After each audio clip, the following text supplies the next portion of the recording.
Dan was born on August the 9th, 1925. For the record, can you state which war you served in and your unit? World War II in Europe. I was in the 242nd Infantry Regiment of the 42nd Infantry Division, serving mostly in Alsace in northeastern France, and for a short period of time in Germany. Okay. So you were born here in Atlanta. Can you just tell us a little bit about where you went to school, a little bit about your family, siblings that you had? Well, I had an older brother who's deceased, and I have a living older sister. Of course, our parents are deceased. I was born on the fringe of my grandfather's dairy farm on Cheshire Bridge Road, which is now all built up as a commercial area. And I attended Rock Spring Elementary School and R.L. Hope Elementary School and North Fulton High School, which is now the Atlanta International School. Okay. So you completed high school. Yes. So during high school was when World War II broke out? Yes. Pearl Harbor. Can you tell us a little bit about where you were and what you remember about that day? Yes. I was playing touch football with some of my neighborhood friends, and one of the parents came over to speak to us to tell us what was happening. We had no idea where Pearl Harbor was. But life at school changed significantly. We were seniors. I was a senior in high school. And we began to get serious about what we were going to do, because all of us realized that we were of an age where we might be involved in this. Graduated from North Fulton in 1942. And were your immediate plans, did you have plans then? Did you get drafted? Did you enlist? I had no specific plans. I wanted to go to college.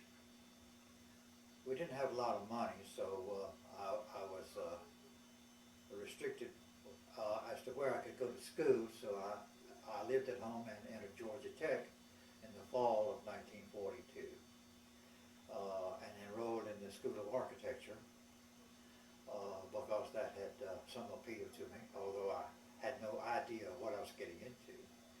But because the Fulton County school system was an 11th grade school system, I was only 17 when I entered Georgia Tech, so I had a year of grace, so to speak, before I had to serve, although I wanted to serve, and my first choice was to go to the Marine Corps. And I quickly learned when I went to the Marine Corps recruiting office that because of a color perception deficiency, I could not serve in the Marine Corps or the Navy or the Army Air Corps Cadet Program or the Coast Guard or anything but the U.S. Army. And so I stayed in school that first year, and then on my 18th birthday I went to the draft board and volunteered for immediate induction. I was ready to go, and that was the only choice I had left. So The last thing I wanted to do was to be in the infantry, and that's exactly where I wound up. So your birthday was August the 9th, and by August the 17th, you enlisted. Yeah. Okay. I was inducted, literally. And went on active duty, I believe. What's the active duty date? August 17th is what I have for date of enlistment. That's right. That's it. So you were told immediately then that you would be infantry? No, I wasn't. Okay. No, I was inducted at Fort McPherson, which was the 3rd Army induction area for the whole Southeast, and was given actually a 3-week delay for active duty, but I was officially in the Army, reported 3 weeks later, and after a day or two at Fort McPherson, I was put on a train along with lots of other people, and we wound up in Camp Gruber, Oklahoma, in the 42nd Infantry Division.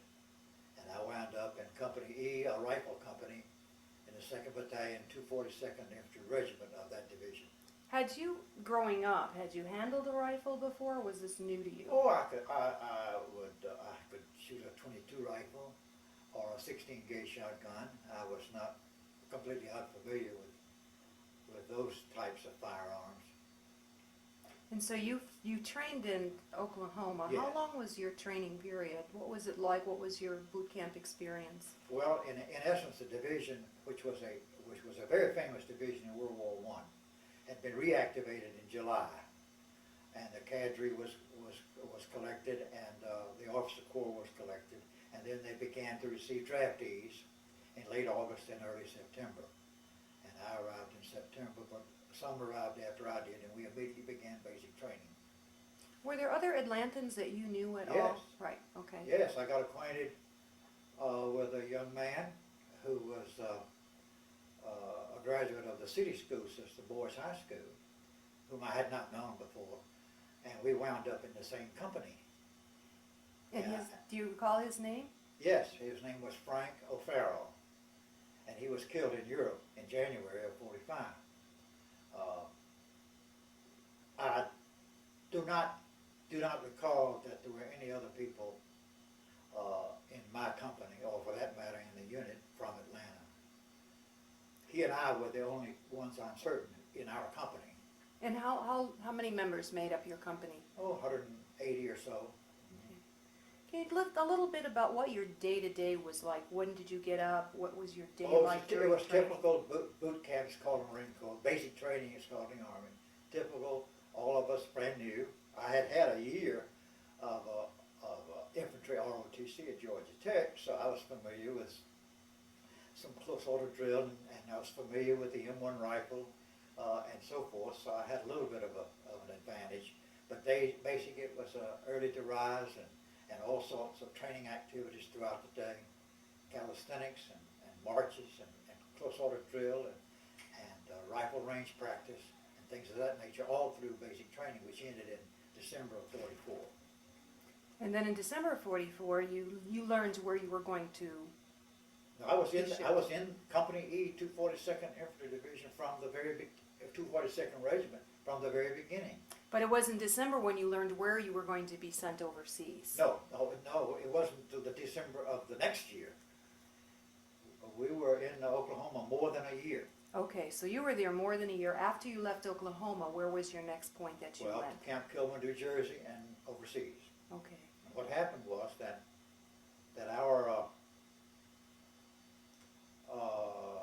our division was sent along. Our regiment, along with the other two infantry regiments in the division, were detached from the division. During the summer of '44, late summer, early fall of '44, the War Department realized that infantry casualties were higher than anticipated.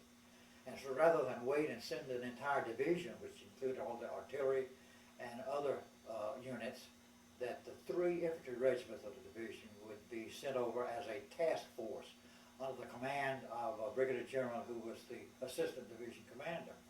And the 42nd Division and then two more were sent to Alsace. And we landed in Marseille. I'm skipping over all the rest of the training, but we landed in Marseille in December of '44. Okay, so let me just take you Sure. back a bit. Sure. Where were you and when you first started hearing the news about the D-Day invasion? Well, I was in Oklahoma. Okay. And how did you hear about it? What were your feelings? Oh, well, it was an exciting happening. Even at the time, we were obviously aware of the significance of finally the Western Front opens up with D-Day. Did you want to be there? I had no feelings one way or the other. We felt that we would be somewhere sooner or later. And even when we left Oklahoma, we had no idea where we were going. So you could have gone to the Pacific, or you could have gone to Europe. Surely, that's correct. But what happened in between was, I think, may be of interest. I think it's interesting. The Army, in all its wisdom, decided to do away with a program that had started in 1943 called the Army Student Training Program, ASTP, where people who could pass written tests. I declined to get into it before I was 18, and it didn't matter because I probably would have wound up the same place I did. But the ASTP was broken up, and people from the ASTP were sent all over the country to various organizations to be trained for service in the Army. We had, in the meantime, had suffered some shipments of people out of our unit to the 79th Division up in Fort Leavenworth, Kansas, which was staging to go to England to participate in the D-Day, June 6, 44 invasion.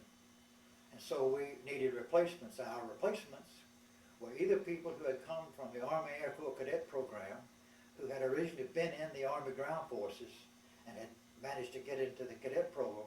They were all sent back to the Army Ground Forces because, once again, of the shortage of ground troops.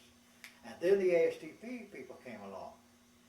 These were above average Army enlistees, let's face it, they really were. Some of them had college degrees. Some of them had graduate degrees, but they wound up as privates in the infantry. And the point I wanted to make is that they made wonderful soldiers.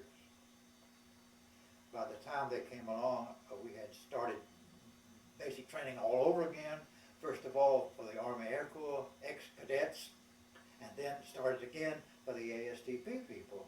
By then, I was in the job that I stayed in, which was a communications sergeant in the rifle company. You mentioned the ASTP people being wonderful soldiers. Could you tell us what you thought some of the qualities were that they had? First of all, their intelligence. That basically would set them apart from, and I know this sounds elitist, but and I don't mean it to sound that way, but the average draftee with whom I served from September 43 until the summer, let's say, of 44, when we finally got our last group of replacements, the ASTP people. Those people were of a lower socioeconomic class primarily, and almost invariably had no college or only had a year or so like I did.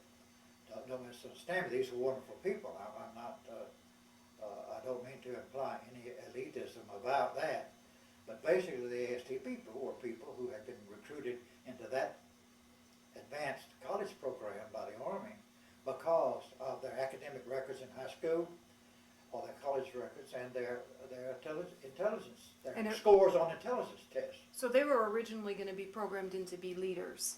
Well, they were going to be programmed into who knows what. I have no idea what the Army had in mind. They probably were, when the program started, I was a freshman at Georgia Tech, and I remember seeing some of the original ones who came to Georgia Tech. The Army had no idea, the country had no idea how long the war was going to last, and we maybe needed scientists and engineers and things of that nature, so the Army was going to create some trained and well-educated people to take all sorts of tasks. They weren't necessarily going to be functional military leaders. Who knows what they had in mind? And it was a tragedy that those people wound up as cannon fodder, in my judgment. I'm highly prejudiced about it because many of them they were my friends, and we lost many of them when we finally went into combat in late December of 44. What a waste. So by this time in December of 44, your unit has gone through these changes with the addition of the Army Air Corps We had cadets. been alerted for shipment overseas, at least this task force, made up of 3 infantry regiments, under the command of a guy by the name of Linden.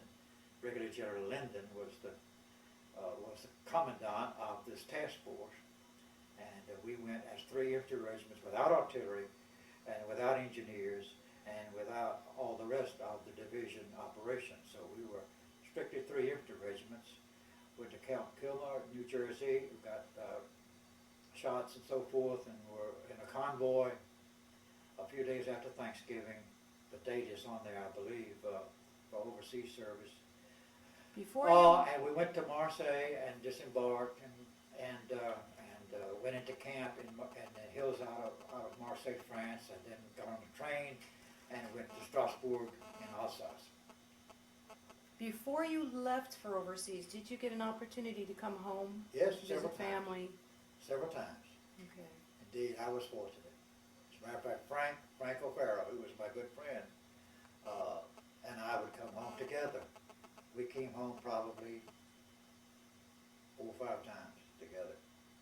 And when you weren't here physically, how often did you communicate with family, get mail, and did that change drastically once you went overseas? Oh, of course, yes. exchanged mail. We exchanged mail regularly, and a very, very occasional long distance phone call. That was quite a luxury. But for the most part, U.S. mail. When we went overseas, of course, we reverted to V-mail. Are you familiar with V-mail? Correct. So it's The, tell us a little bit about photo it. processing that enable letters to be reduced in size and transmitted very quickly and then printed out again, so that the mail was quicker than if you simply sent a regular mail in an envelope, ordinary mail. That letter took longer than a V-mail, so most of us resorted to V-mail because it was quicker both ways. Did you retain any copies of Yes, your email? I have everything.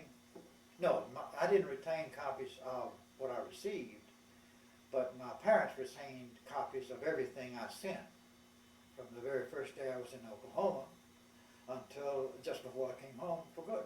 So you have everything Oh yeah, That's the wonderful. one-way communication from me to them. to home. Okay, so now we're going to take you back. When you were in this convoy, had you been on a boat before? Was this a new Never. experience for you? No, I'd never been in the Northeast before, certainly never been to New York City, and had never been aboard a ship at sea. Well- I'd been to the ocean, to the beach, of course, on vacations, but had never been out in the big Atlantic. How large was your ship, if you recall, in the convoy? The ship was a ship built especially for troop transport purposes, and each ship, like the one I was on, would take care of, would accommodate one regiment of infantry, which is about a regiment is about 3,000 or 4,000 people. But the convoy was huge. The convoy was so huge that you could not see the end of it over the horizon. And we left New York City and went straight east as a convoy for about a day and a half or 2 days, turned sharply south down to off the coast of Florida someplace, and then turned east, went south of the Azores, through Gibraltar to Marseille. And how It was long? a long journey. Do you remember how long that took? Let's see, Just rough. about think- 10, 12 days. Okay. Yeah. And tight, cramped quarters during that time. What did you do to pass the time? Well, I was fortunate. I was in the one company of the regiment that had been assigned guard duty aboard the ship. And I was in company headquarters, and so along with the company commander, the executive officer, and several other non-commissioned officers like myself, we had accommodations in the ship's sick bay, which was luxurious compared to the hold, where the bunks were stacked 3 and 4 and 5 high, and where it was not too difficult to become seasick. So I escaped that part, and was entitled to 3 meals a day rather than 2. So I had a lot of advantages, and when the weather was good, we could go out on deck and exercise, walk around the deck, and sunbathe and all that. So we had a pleasant cruise. Once we got south and started east across the Atlantic, we had subtropical weather. We had very pleasant weather, and the weather turned bad when we got to Marseille, but it was a happenstance. Weather in southern France is generally good in winter. Can you tell us the moment when you're reaching shore in France? Yes. Where are you? What are you seeing? What were your thoughts? Well, you finally arrived. The city of Marseille is a huge city. It's quite an important port. And it had been liberated in the invasion of southern France, which took place on, I believe, August 15th of 44. D-Day in Normandy was June 6th, and then later on, the invasion of southern France took place. So Marseille had been liberated for about 3 months, but there was still a lot of damage. And we were actually offloaded onto lighters and taken ashore in these smaller craft, because the ship there was not room to accommodate a ship alongside a wharf or anything and immediately disembark, because there was very heavy traffic. into Marseille because it was another place of supply, logistically a very important place. But we went there rather than say England, as some units went to England. But our convoy, the entire convoy, went to Marseille. Did it feel very organized when you got there? Was Sure. it chaotic? No, very well organized. And there was a camp, really just a lot of bare ground up in a hilly area, back from about 5 or 6 miles inland from Marseille, above the orange groves and all of that, a bare bones campsite where we pitched cup tents. And that's where we received our equipment that had been packed away and cleaned it, and it literally got organized. And at this point, did you know that you were going into a very precarious situation? Well, obviously, we were going to go into combat somewhere. We had no idea where. As a matter of fact, on Saturday, December 16th, our train, which took about 3 days to get there, this train was very slow, and that was probably a series of trains that took these 3 regiments from Marseille up to we're really not all the way to Strasbourg, but to a town called Neuchâtel in Lorraine province near Nancy, where we left the train, got aboard trucks, and went into Strasbourg. But on December 16th, we were in Lyon, up the Rhone River Valley from Marseille, and we paused there for several hours for some reason. It turned out that the decision was being made as to whether or not we would go to the 3rd Army or the 7th, because the Ardennes campaign had started that morning.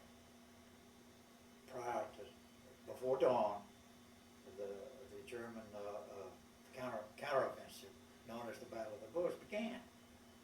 But as it turned out, when the train finally got underway again, we were being assigned to the 7th Army rather than 3rd, which was the army that just a few days later, Patton's army, that had made a right turn and gone to relieve Bastogne.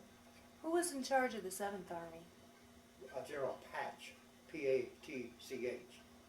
7th Army was part of the 6th Army group, which consisted of the 7th United States Army and the French First Army. So you fought alongside French? Not literally, but in the same army group. In some areas we would be relieved by them, but we saw little of them. It was as if the 3rd Army and the 1st Army were in the same army group that was commanded by Omar Bradley, that took the brunt of the Ardennes campaign. But the 7th Army took the brunt of the other Battle of the Bulge, which did not begin until we got there, because They were waiting for you. well, sure. We arrived in Strasbourg before Christmas,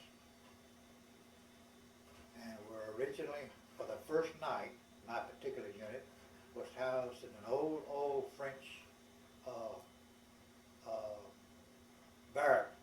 barracks compound, a regular French Army installation, permanent quarters,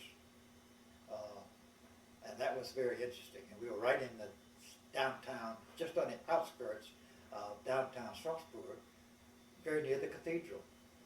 And then we were removed in just a few days to a suburb of Strasbourg, directly south, just a couple, 3 miles, I guess, called Ilkirk Grafenstaden, and it was like Buckhead. It was a suburb of Strasbourg, a very affluent suburb with mansion after mansion, very, very upscale neighborhood. And we were in the woods surrounding all of these big mansions. It was very interesting. You didn't see damage. They No, escaped none. damage. None. I don't remember seeing any damage anywhere in Strasbourg, because the 7th Army had taken, the 7th Army and the French First Army had taken Strasbourg in November of '44. But we didn't see any damage to the city. And I don't think it was damaged appreciably, any more than Paris was when it was liberated in August of '44. beautiful city. Of course, it was bleak in wintertime, snow on the ground and so forth. So you went from that tropical climate on the boat to Yeah, winter right. weather. What was your Exactly. uniform? What was your clothing like? Well, we had winter uniforms. We had what were called fatigue, dark green fatigue uniforms. The same uniform that was still in use during the Korean War, and heavy overcoats and helmets and helmet liners and gloves and things of that, and long underwear, woolen underwear. So we were comfortable enough. As a matter of fact, we were uncomfortable on board ship because we did not have summer uniforms with us when we left New York. And so we were stripped out on board ship because it was warm and we could enjoy the good weather and sunbathe, run around the deck, do calisthenics, and play volleyball and all sorts of things. So you traveled by ship and then you traveled by train. And then Now by that you're going to truck start, convoy. okay, how much are you carrying with you personally at this point forward that you carry? I had my duffel bag, big duffel bag, and my rifle, and a full field pack on my back, so I had lots of stuff. Although I take that back, that's not correct. We carried everything in the duffel, except the rifle, of course, and my helmet, steel helmet. But we carried each of us carried our own possessions until we dropped them in preparation for going into combat. So then when you go into combat, what are you taking with you? Your rifle and... Your rifle and ammunition and a few rations and a grenade or two, and that's it. What were your rations? Rations were either C rations or K rations. The K rations were really the basic ration that that was the least appetizing, but it was an essential ration when you had a limited ability to carry things. We had what were called 10-in-1 rations when we were in a static position and could build a fire and safely and cook food. 10-in-1 meaning rations in a big box that would serve 10 people. And what was the K ration? What were you actually eating? Tinned eggs or tinned corned beef, tinned beef or pork or cheese or little crackers. And then a It was C a ration? tiny box, smaller than a smaller than a cigarette carton that contained a day's rations. And then a C ration? C ration was a little more. We had larger cans of beans and pork and beans and things like that. Of all that food, I know it's not the best, but did you have a favorite? No. Nothing. Some people mention None of- canned peaches none of it was sometimes. particular. But of course, it was all we had, so we ate what we could eat and when we could. All of us lost a lot of weight. Anybody who is in combat, in the infantry certainly, is not likely to maintain his, quote, training weight, unquote. We were all in excellent physical condition when we went into combat, but the stress and strain of combat and the restriction on rations is such that one simply cannot maintain body weight. By the time I was wounded in April of '45, I had lost probably 15, 20 pounds. And that was not uncommon. So take us back to your first day of combat now. Well, you're leaving. Literally the first so-called combat was while we were still in bivouac in Ilkirk Grafenstaden, and our company was asked to send a small patrol out on the levee on the west side of the Rhine.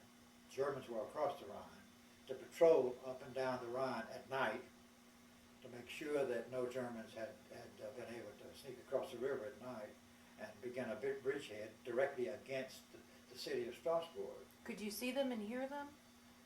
We could hear them occasionally, but and they could see us and hear us. And we lost a man killed one of the patrols, not the one I was on. I I didn't go on all of them. We went on 2 or 3. But one of our men was killed, was actually the first casualty of the whole task force, was a man in our company who was killed by sniper fire from across the Rhine, believe it or not, which is, the Rhine is pretty broad. How far would you say that was, distance? 100 yards, maybe 200 yards, so I don't know.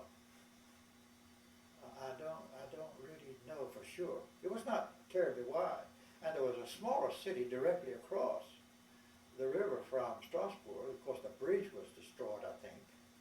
Certainly wasn't used. They were on one end of it, and we were at the other.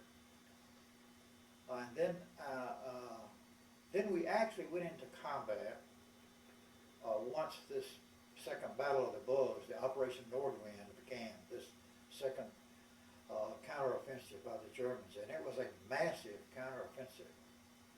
And we were thrown into it by being attached to the 79th Infantry Division, which, interestingly enough, was a division to which we had sent replacements in the spring of '44. And in a little town called Rittershofen, several days after we went into combat, one of our units was relieved by a unit of the 79th, and I saw a young man who had been in my platoon in basic training in Oklahoma, who was by now a platoon sergeant and veteran of many, many months of combat. A young man from Florida, don't recall his name, but I recognized him and he recognized me, and we spoke briefly for just a few moments in this little tiny French town. But that particular town was not the initial combat. You asked the very first day of real combat, other than the patrol activity, was really sort of a makeshift emergency group of units. We were highly disorganized by then, because this counteroffensive had begun just before midnight on New Year's Eve, December 31, '44. And how far away is it from the Battle of the Bulge conflict going on, would you say? About 150 miles or so. This is directly south of southeast. I have to look at a map. But Alsace is the northeast corner of France. Alsace and Lorraine are 2 provinces of France that had been German territory from 1871 until the conclusion of World War I. So there were 2 generations of people who were German. So we were literally in an area where German was spoken, Alsatian dialect, French and German, and each little town would have a monument to the German soldiers that fought from that area in Alsace and Lorraine in World War I. That was an astonishing. That was a rap stopper to see. Still in France. But as I say, almost 2 generations of Germans had grown up. And, it was an interesting part of the world. It really is a beautiful part of the world. I've been back one time. But our first day of combat was because of the surprise of this second event. It wasn't a complete surprise, but its magnitude was. And we were thrown in, our particular battalion of the 242nd Regiment, along with other battalions of other regiments of the task force, were thrown into an area to contain a bridgehead that the Germans had established across the Rhine a few days earlier. This was about the 5th or 6th of January, and we counterattacked. We did a counterattack against this little bridgehead in an effort to drive them back into the Rhine. It was totally a miserable failure. So allegedly our intelligence was very poor, and we were allegedly going to be an overpowering force to drive them back in the Rhine. Quite the contrary, they were the overpowering force. They had tanks and heavy artillery, numerous infantry troops. We were outnumbered 2 or 3 to 1, and so we were quickly repulsed, lost lots of people, killed, wounded, and captured, and were thrown back immediately. So you did not have tanks and artillery? We had none, absolutely. the 79th Division had to share its artillery with these 3 new regiments that were assigned to it. And consequently, to obtain some artillery fire support was very difficult. And the independent tanks battalions that were assigned to units like that were few and far between. And so we went up against a massive force of Germans, and they kicked us out of that place quickly. And we were badly mauled, and it was very demoralizing. That was our baptism of fire. And it was a loser. Someone should have been court-martialed about it, but who knows? There are a lot of mistakes made in World War II, as you've probably been told over and over. And then we went to a different area to back up the 1st Battalion of our regiment, which was trapped in a town called Hatton, Hatten. And we initially went to the little town of Rittershausen, where I saw this person from the 79th that I had known in Oklahoma. And we were sent in to Hatton to try to relieve the 1st Battalion, which was besieged and surrounded by an overwhelming force of German armor and artillery and infantry. And we were kicked out of there too. And that battalion was decimated. I mean, that battalion, yes.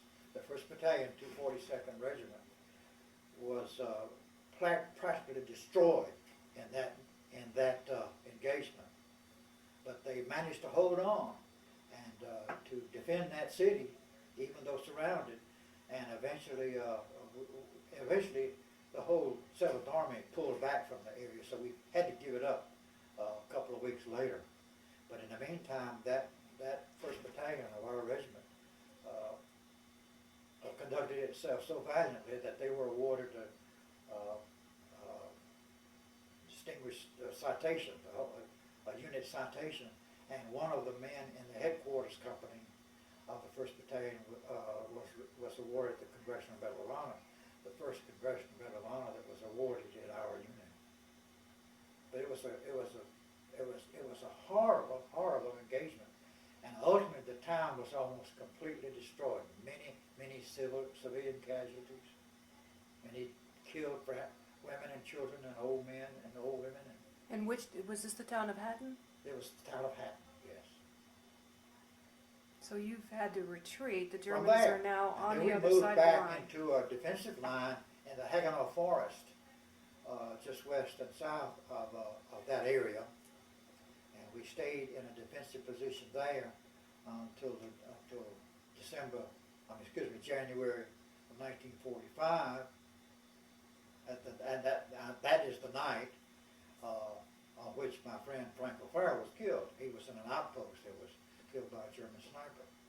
And we pulled out of that area and marched on the night of January 20th, a bitter, cold, snow, ice, blizzard night.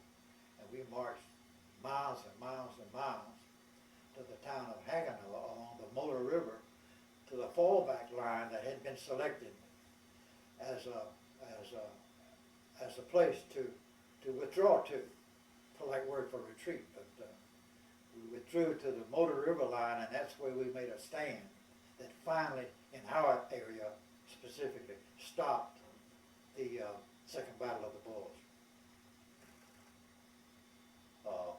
How was it able to turn around? Well, the Germans had simply run out of steam. They had, plus we had been able to organize by then and prepare some defensive works along the Motor River.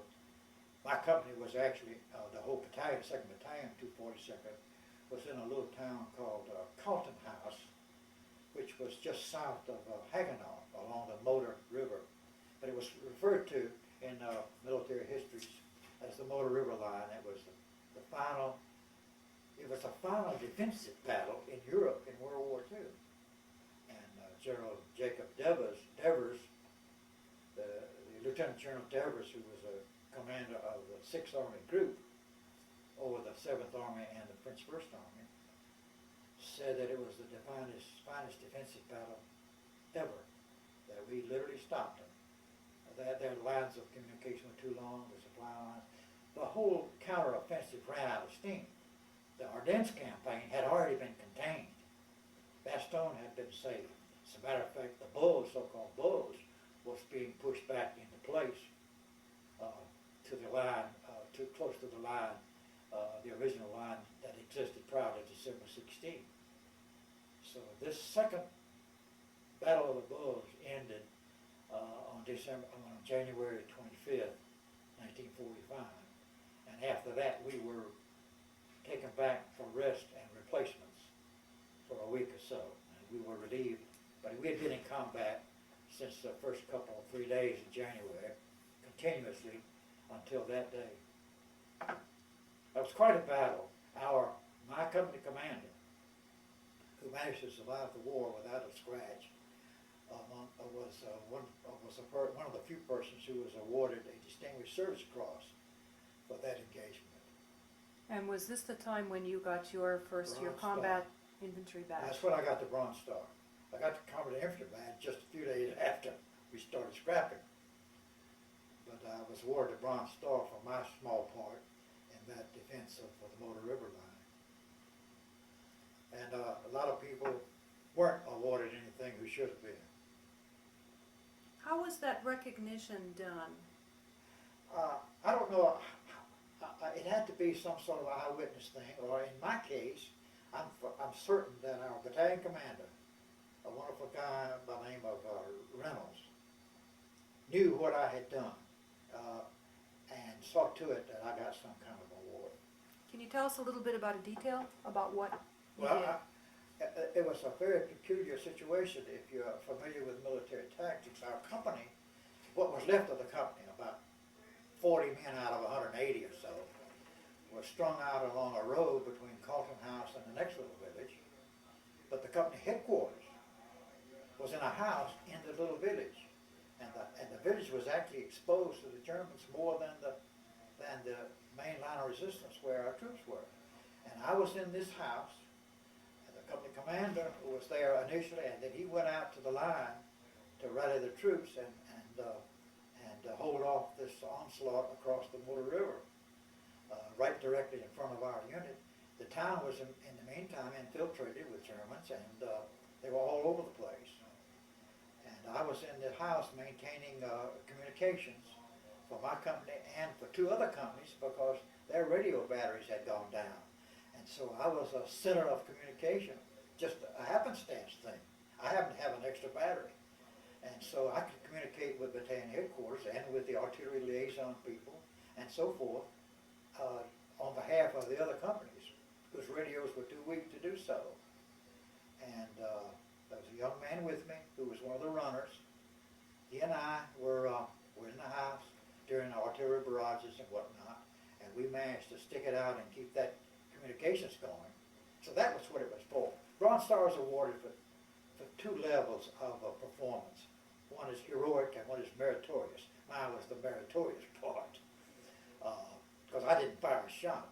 We were in the house hiding, literally, and operating the radio and telephones and things of that nature. And our first sergeant, who was a coward, was in the basement hiding out. He was petrified. Sad to say. He just couldn't handle it anymore. And so he ran to the basement and stayed there. But there were three of us in the house. Two of us upstairs working and the first sergeant cowering in the basement. How did that day end for you then? Ma'am? How did that day end? Well, it ended with the end of with a sunshiny day for the first time in several days, and the Germans gave up their attack, and it was quiet as could be. We actually moved our company headquarters to a house up on the main street of this little village of Carlton House, and our battalion commander, Colonel Reynolds, came by to thank me. It was a very, very moving experience, but it was over. I mean, for the moment, combat was over. We had stopped them cold, and in a couple of 3 days, as I say, we were relieved by another unit, 36th Infantry Division, I believe it was. They came in, took over our positions. We went back, got on trucks, went back several miles to a reserve area to be replenished with troops and rest and some training of the new replacements. And by that time, the remainder of the 42nd Division had arrived. The division commander, Major General Collins and his staff, all the artillery units, the engineer units, the cavalry reconnaissance troop, the medical battalion, and so forth.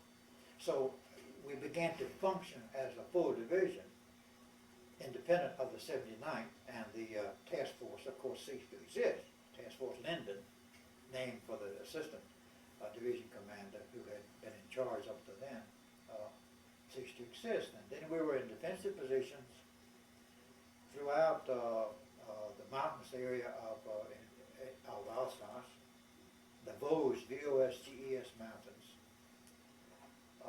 and then ran patrols to feel out the Germans, and they did the same, and we exchanged artillery fire and mortar fire and what have you. And then, but mainly a defensive position and staging positions for the offensive, which began for us on March 15th. And we charged across the mountains and into the German positions for several days and wound up at the Siegfried line and managed to penetrate it, and then wound up in a village in the Rhine-Palatinate, the flat area west of the city of Worms, because by then the Third Army under General Patch had turned south and had trapped thousands, tens of thousands of German troops. And the now war was rapidly coming to a close. And you're already on German soil at this point. Yes, we crossed into Germany, maybe couple, 3 days after the offensive began. I think it was probably March 18th or 19th. Did the sense that you were actually on German soil Ma'am? sink in? The sense that you were actually on German Yeah. soil? Well, interesting enough, this was mountainous area, so the road network was sparse. We were off the road network, so we had no armor with us. As a matter of fact, we were supplied by pack mules as we made this offensive through the Vosges Mountains toward the German border. But when we broke out of the mountains and onto our road at last, and we were marching, our company was marching at the head of the battalion, and we came to a sign that said, "Welcome to Germany, courtesy of the 17th Recon Squadron," 17th Cavalry Recon Squadron, which was a mechanized cavalry reconnaissance unit attached to the corps level above our division, that scouts ahead, and they had proudly put up that sign. So we had a sign telling us that we were crossing the German border, and courtesy of whom? It's funny. And we went smack into the Siegfried line. And as a company, we were pinned down until nightfall, and we managed to pull back that night, 17th or 18th, whatever it was of March, and then stayed back in the hills for a couple of days preparing to mount a massive offensive against the Siegfried line, including air power, P-47s, dive bombing the Siegfried line, and heavy artillery pounding the Siegfried line. And we simply walked through it because they had by then backed out. They were trapped. And we stopped in a little town called Anweiler, Germany, a few miles west of Annweiler, I think. I'm not sure about the spelling. Stayed there a couple of days on the 1st of April 1, Easter Sunday of 1945. In a big convoy, we crossed the pontoon bridge after passing through the city of Worms, which was totally destroyed, with the exception of the cathedral. Worms has something to do with Martin Luther. Diet of Worms. We crossed the pontoon bridge, engaged the Germans the second day briefly, and they were on the run. And the third day, we engaged them in a little town, and I was wounded, and that was the end of it for me. How did that come about, your being wounded? What was the town? I don't know the town, a little tiny town along the main river, I think. It was very near the city of Würzburg, W-U-R-Z-B-U-R-G, I think. And our battalion intelligence officer and his jeep driver had scouted ahead trying to feel out where the Germans were one afternoon, or the afternoon of April 3rd, and didn't come back. So the battalion commander selected our company to go into this little town and see if we could find him. We got to the edge of town and received small arms fire, and then began to assault the town, the little tiny village, really. And it was pitch black dark by then, and the Germans dropped a couple, 3 mortar shells right down the middle of the street, and the first one got me. And I had a radio with me, and I was walking alongside, hugging the building, right behind the company commander. And I got a signal that the radio was activated, and it was the battalion commander wanting to know how we were doing. And before I could get to the company commander to give him the handset to talk to the battalion commander, the mortar shell landed. The company commander didn't get a scratch. I was closest to the first shell, and so I was wounded in the leg, but people behind me were more seriously wounded. We had about 5 killed and 20 wounded with 3 mortar shells. And of course I had the radio, so and I was in a lot of pain naturally, but shock mostly. But I just called the battalion back and said, send some little bears, we got some wounded, and I'm one of them. I was one of them. So Did you ever find the men that you went in to find initially? he was discovered, like he had been ambushed and killed, he and his driver. And I knew him. He had been our company executive officer, first lieutenant company executive officer, until we aboard ship heading for Europe. And somehow some changes were made, and he was moved into battalion headquarters as the S2 or intelligence officer in battalion headquarters. And so his job was intelligence by then. Very hazardous work, obviously. So you're laying there wounded, and there's other wounded around Oh, you. yeah. What was the time frame before help came, and tell us Maybe about how 10 you or were? 15 minutes. And then what was the process medically Well, for you? I was given a shot of morphine. I was in a lot of pain. I was not unconscious. And the same first sergeant who had hidden in the basement in Carlton House on the night of January 24th came rushing up after things began to settle down in a few minutes. Of course, those 3 mortar shells, so that was it. There was no counterattack against us following the mortar attack. They just had the street zeroed in and dropped 3 shells, in the middle of the street. The first sergeant came up and wanted my GI watch. And I gave it to him. You can have it. I don't need it. So then are you taken to a first aid station initially? The litter bearers came up. That's two medics. They administered morphine, and it was pitch black dark, and loaded me aboard a litter, put it on a jeep. The jeep took me back to a battalion aid station, which was in a house where there was light, and I began to receive treatment. And then I was shipped on back through the regimental clearing station to an evacuation hospital, which is now called a MASH, But in those days it was called an evacuation hospital. Oh. And that's where I received initial surgery and whatnot. Sent to a general hospital back in France by way of a C-47, first time I'd ever been on a big airplane. Fell on my back on a litter, and then I wound up in a hospital in Nancy, France, in the province of Lorraine, and received surgery there on the day that Roosevelt died. And then on the 20th of April, I was shipped to England to another hospital where I received further surgery, mostly skin grafts and whatnot. By then, the war ended. I was in Lincoln, in a town near a little hospital, a big hospital, in a little town near Lincoln, England, when the VE Day came along. And what happened was, of course, the hospital unit itself was immediately going to be immediately staged for shipment to the Pacific for the big campaign against Japan. So those of us who were not ready to go back to our unit were either sent to another hospital or sent home, and I got sent home. So I was back in Staten Island, New York, in in late May of 45. Sent to a hospital in Thomasville, Georgia for further treatment. I sent to a convalescent hospital in Camp Butler, North Carolina, and that's when the war, while I was there, the war with Japan ended, so I was discharged. When did your family first get to see you? In Thomasville. My brother was in England. This was very fortunate. My brother was in an ordnance unit. He was executive officer of an ordnance unit in England. And when I got to the hospital in England, I asked the head nurse,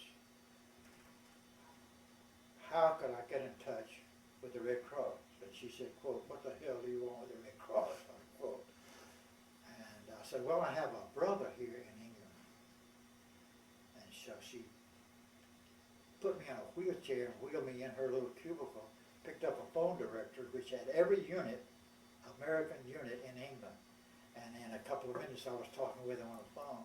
Wow. And he immediately cabled, I had already written an email to my family telling them what had happened, that I'd been wounded. But he immediately cabled our parents, and that's the first word they got, that I was wounded. And so they received that notice from him by means of a cable before they ever got that famous War Department telegram. Excuse me. So the war ended and I came home and went back to Georgia Tech. I just wanted to give you an opportunity to talk about all the medals that you did receive in your ribbons. Well, it's not that much. Because you mentioned the combat infantry Combat badge. infantry badge was the first thing that, those medals before that were just stuff you got in training. Good conduct medal and an expert rifleman's badge and an expert infantry badge. But a combat infantry badge is different. It's the one with the wreath around the rifle. This is a miniature here. And then, of course, the Bronze Star Medal. We've gone over that in more detail than was necessary. And then the Purple Heart. And then, of course, because of the campaigns that our unit was in while I was with it, up to April 3rd, I received the 3 bronze battle stars to pin on the ribbon. And the battle stars, you mentioned the Central Europe, the Rhineland, and can you talk a little bit about the controversy on the last one, the Alsace Ardennes? Oh, wow. Great controversy. As a matter of fact, this book that I brought, Eisenhower's Lieutenants, deals with it. The little book, which was about that, deals with it. When the Ardennes offensive started, December 16th, surprise number 1 for Eisenhower. And that was a massive counter-offensive. If it had succeeded, the Germans would have gotten to Antwerp, cut off our supplies, and caused serious trouble. If this other counteroffensive had succeeded, they would have gotten behind the Third Army, gotten all the way to Paris, disrupted the rear areas considerably. Probably we would have sued for an armistice of some kind. And this was devised by Hitler himself, both counteroffensives, the Ardennes on December 16th and the Operation Nordwind, German for North Wind, on December 31st. They were devised by Hitler. It was controversial because it became controversial. Devers, the lieutenant general who commanded the 6th Army Group, was not one of Eisenhower's favorites. And Eisenhower had been pestering him during the early part of December, but certainly after the counteroffensive in the Ardennes began, to pull back all the way to the Vosges Mountains and leave Strasbourg for reoccupation by the Germans,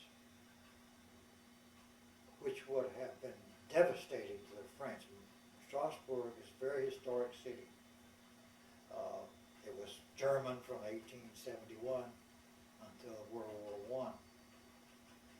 And the French said in no uncertain terms, we're not going to pull out. Devers ignored Eisenhower's orders,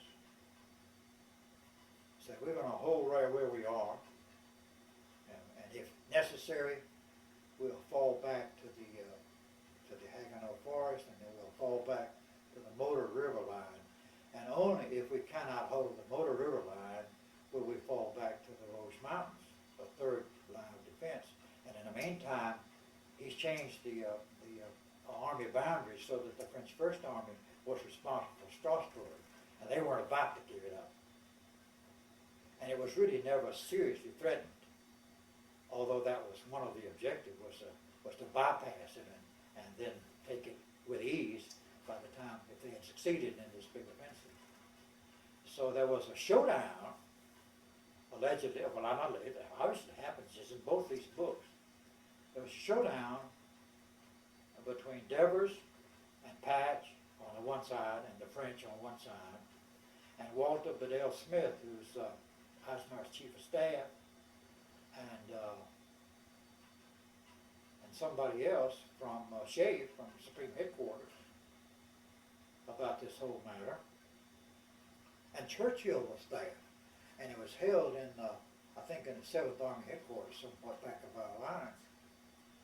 And there was said in no, the French said in no uncertain terms, "We are not abandoning Strasbourg,